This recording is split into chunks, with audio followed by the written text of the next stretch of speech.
Alright everybody, let's try this again.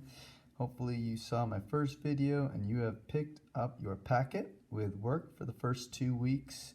I want to welcome you to our ELA class, and what I'd like to do is help you out if you're struggling with that first passage, Colonization and Revolutionary War, background to the colonies. Our goal today is going to be using specific details to determine the theme of and summarize a text. I'm going to read along with you, and then I'll let you think about that main idea. As we're reading and you see those specific details, feel free to highlight those in your own packets to help you to determine the main idea.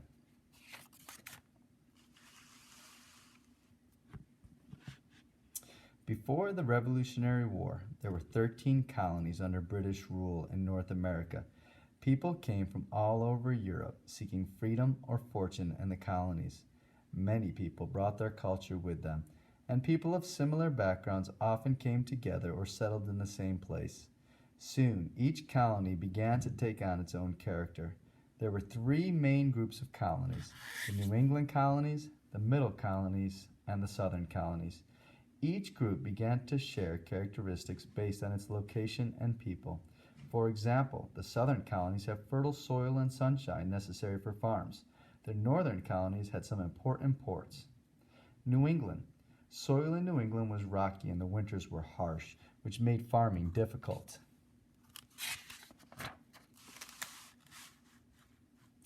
There were small farms in New England, but no big farms like the southern plantations. Instead, the north became the center of the shipping industry. Trees were everywhere. Before long, Boston, which began as Massachusetts Bay Colony, became the most important port city in the colonies. Religion was very important to the people in New England. You may have heard of the Pilgrims who came to the New World to find religious freedom. They wanted to be free to practice their own religion, but they did not always allow other people the same freedom. Town life was centered on the church. If you did not belong to the church, you were an outcast. The Middle colonies. The Middle colonies tolerated more types of religions than the Pilgrims and Puritans of New England. William Penn began the colony, Pennsylvania. He wanted people of every faith and every nationality to come to his colony. Philadelphia, the city on the hill, was the biggest city in all the colonies. When the Revolutionary War broke out, representatives from all the colonies met in Philadelphia for the First Continental Congress. Philadelphia became the first capital of the new continental government. Many of our nation's symbols, like the Liberty Bell, are still in Philadelphia. New York was also a middle colony and an important shipping and trading center. The population in New York was the most diverse of anywhere in the young colonies. If you listened in on dinner table conversations along the Hudson River, you would hear more than 12 languages. Most of the immigrants from other countries who came to the middle colonies were skilled at a craft. They came and built shops where they could practice their trade, from cabinet making to weaving to candle making. The Southern colonies. Rich land and a mild climate determined the future of the Southern colonies. Agriculture. The Southern colonies were based on farming, especially tobacco farming. Tobacco was grown on large plantations. The most important people in the Southern colonies lived on these farms and not in towns. As a result, the Southern colonies were more spread out. Towns were smaller, houses were more spread out from each other. Instead of going to schools in town like children in New England, Southern children might have studied at home. Many were also sent to New England to be educated.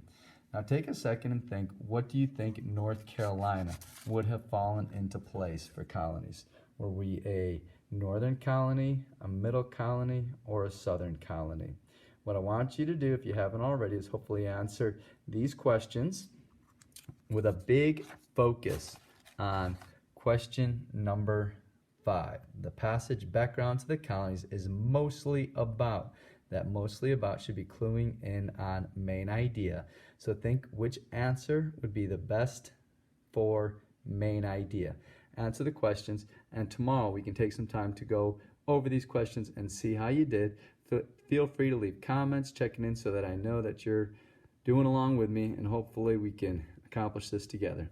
Thank you so much, guys, and I'll talk to you tomorrow.